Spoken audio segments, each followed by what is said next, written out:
As I mentioned in Chapter 2, consumer guarantees define the rights and responsibilities of both the consumer and the supplier in the event something goes wrong with a service. There are 3 guarantees on services, which I'll now take you through. The supplier guarantees that services are going to be supplied with due care and skill. For example, if a consumer hires a plumber to install plumbing in their new house, the plumber should be able to do so.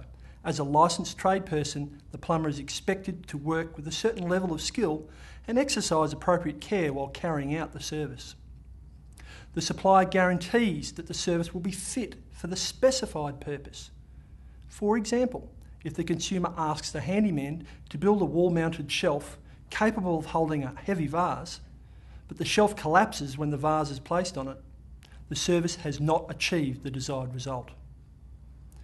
The supplier guarantees that the service will be supplied within a reasonable time frame if the completion date has not been stated. A contract or agreement for the supply of a service usually includes a completion date, but if it does not, the service must be completed within a reasonable time. Again, what is reasonable depends on the service being performed. Sometimes a service that a consumer buys won't be completely right. The service might have to be repeated. So what happens then? When a consumer guarantee on a service is not met, the consumer has the right to a remedy, that is, to have the problem put right.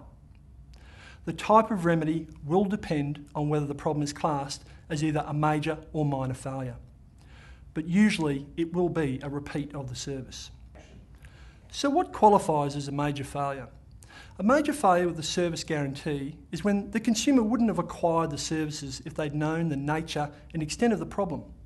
For example, they would not have had a jacket dry cleaned if they knew the dye would run. The services are substantially unfit for their normal purpose and cannot easily be made fit within a reasonable time. For example, a carpet cleaning service changes the colour of the consumer's carpet in some places. The consumer told the supplier they wanted a specific result, but the services and any resulting product do not achieve that result, nor can the result be rectified easily or within a reasonable time. The consumer told the supplier that they wanted their service for a specific purpose, but the services and any resulting product do not achieve that purpose, nor can it be fixed easily or within a reasonable time. For example, a consumer tells a pay TV company they're signing up specifically to watch a sporting event, but the package the company installs doesn't contain the sports channel, and the new package can't be delivered before the event starts. The supply of services has created an unsafe situation.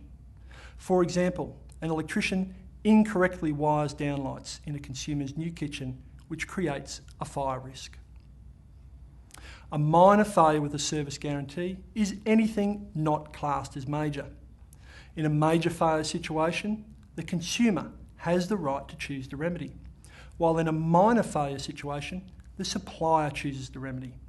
It's important to remember the consumer has a right to a remedy either way. It's just a matter of who chooses the type of remedy.